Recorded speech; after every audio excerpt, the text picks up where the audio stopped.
मध्ये पण पाऊस उघडला कारण तो शेतकऱ्यांचा मित्र आहे. या परिषदेला आमच्यासोबत ज्येष्ठ नेते शिवाजी पाटील पारवेकर आहेत त्या शंकरराव चव्हाण सभागृहाची फीस वगैरे भरण्यासाठी, त्याच्यामुळे अडकले ते येतील. आणि जुनी आमची सगळी फळी आहे, सगळ्यांशी आमचा संपर्क आहे. आणि आम्ही 8 लोक जे 13 महिने आंदोलन चाललं दिल्ली, सध्या आपल्या सरकारनं त्यांनी जो करार केला आहे अमेरिकेसोबत ट्रेड डील टेरिफ, त्या अनुषंगानं आता धुळ्याला आहेत, आपल्या मराठवाड्यामध्ये बीडला, परभणीला आणि नांदेडला आहे. तर तिथली व्यवस्था मंगल कार्यालयात घेण्याचा त्यांचा मानस होता. म्हणून एवढा राष्ट्रीय नेता एवढं मोठं आंदोलन करून एवढ्या मजूर सरकारला बुके टेकायला लावणारा 13 महिने रस्त्यावर कोणी बसते का?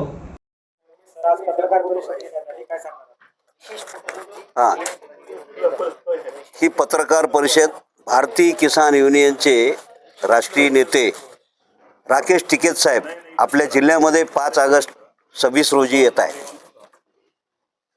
आणि शेतकरी मेळाव्याला ते मार्गदर्शन करणार आहेत की जो अमेरिकेसोबत आपला करार झाला, भारतीय शेतीमाल आयात आणि निर्यातच्या बाबतीमध्ये तो शेतकरी विरोधी आहे का शेतकरी हिताचा आहे हे सांगण्यासाठी राकेश टिकेत साहेब आपल्या नांदेडमध्ये 5 ऑगस्ट रोजी शंकरराव चव्हाण सभागृहामध्ये सकाळी 11 वाजता कार्यक्रम आहे, त्यावेळी ते उपस्थित राहणार आहेत आणि मार्गदर्शन करणार आहेत. त्या कार्यक्रमाला जिल्ह्यातील परिसरातील प्रचंड मोठ्या संख्येने शेतकऱ्यांनी उपस्थित राहावं आणि हा करार आपल्या हिताचा आहे की विरोधी आहे, आपल्या सरकारने हा करार आपल्या हितासाठी केला की विरोधी केला ते ऐकण्यासाठी येणं आवश्यक आहे. म्हणून या पत्रकार परिषदेमध्ये आम्ही तमाम शेतकरी बांधवांना आपला पक्षभेद सारून शेतकरी म्हणून या कार्यक्रमाला उपस्थित राहावं आणि हा करार समजून घ्यावा असं आव्हान या परिषदेमध्ये आम्ही करत आहोत. या पत्रकार परिषदेला ज्येष्ठ नेते आमचे शिवाजी पाटील पारवेकर, मोहन पाटील शिरसाट, आमचे शिवकांत कुमार देवकत्ते, जयवंत रुंजे, जगदीश पाटील आणि असंख्य आमचे जुने शेतकरी या दिवसाकडे वाट बघत आहेत. आमचे फोनवरती बोलणी चालू आहे. आपल्या माध्यमातून सगळ्या मीडियाच्या माध्यमातून हा मॅसेज, हा निरोप शेतकऱ्यापर्यंत जास्तीत जास्त पोहोचावा अशी विनंती करतो. धन्यवाद. नमस्कार.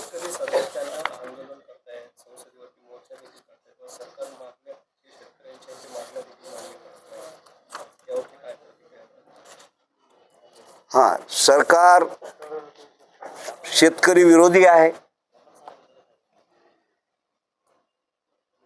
म्हणून ते मान्य करत नाही.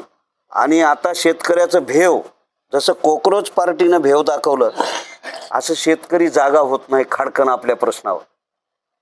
शेतकरी जर जागा झाला, नुसतं थुकलं तर वाहून जातील हे सगळे.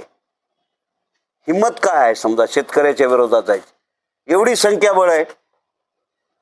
अहो, शेतकऱ्यांनी जर आंदोलन केलं ना, एवढं सोपं आंदोलन आहे. आपल्या गावापासला रस्ता, आपल्या गावातले सगळे वाहनं रस्त्यावर आणून लॉक केले तर देश ठप्प होईल, देश बंद होईल. नांदेडला येता येणार नाही म्हणून रेल्वेत जाता येणार नाही, म्हणून विमानात जाता येणार नाही, तुमच्या टोल टॅक्सला गाडी जाणार नाही, पेट्रोलचा एक थेंब निघणार नाही आणि डिझेलचाही निघणार नाही. देशातली सगळी यंत्रणा एका दिवसात बंद होते. पण ती शेतकऱ्यांनी करायला पाहिजे. हे सरकार तर पाया पडत येईल, EVM बी काढून टाकतो म्हणे, घ्या बायलट म्हणे. पण शेतकरी संघटित नसल्यामुळे आणि अज्ञान असल्यामुळे आणि बिचारा शेती करतो, त्याला देवाधर्मावरच आपला विश्वास, माझं आज बरं होईल, उद्या बरं होईल, हे बियाणं लावल्यानं बरं होईल, ते लावल्यानं बरं होईल.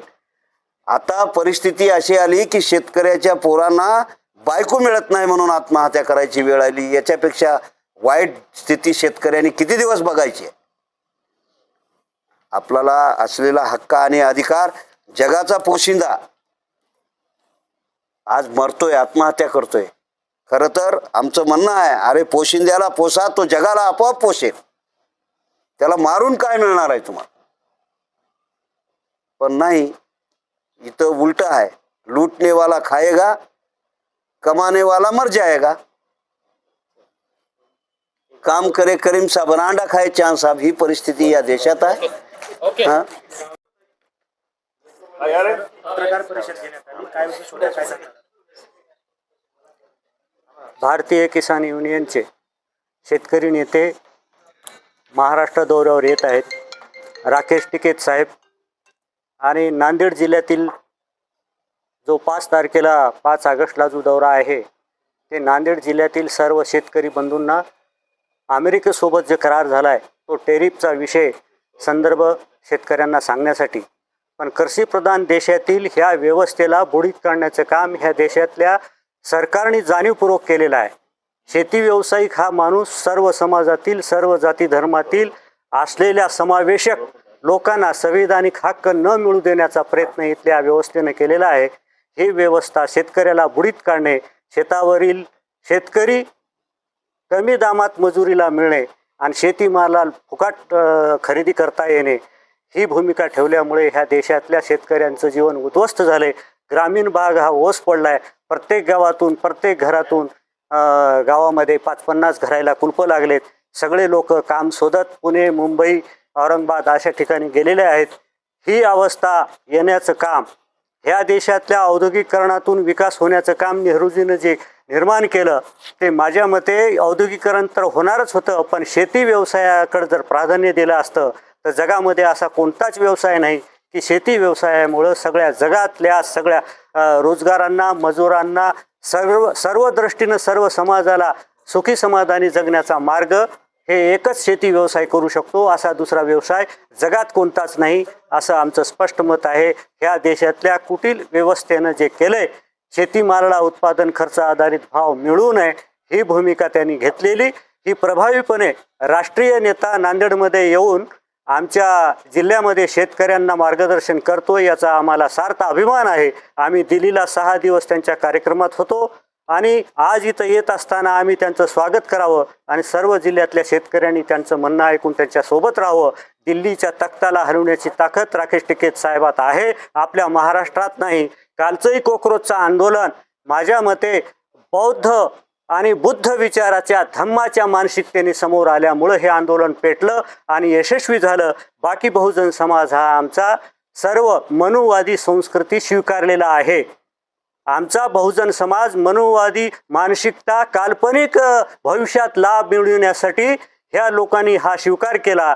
जर 2,500 वर्षाखाली बुद्ध धर्म जर स्वीकारला असता तर ही परिस्थिती आली नसती.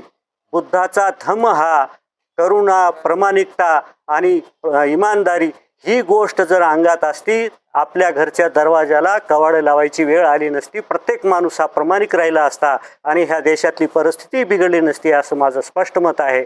आणि ह्या देशातली परिस्थिती सुधारण्याचा मार्ग हा शेती व्यवसायच सुधरू शकतो, अरे दुसरे कोणी सुधरू शकत नाही.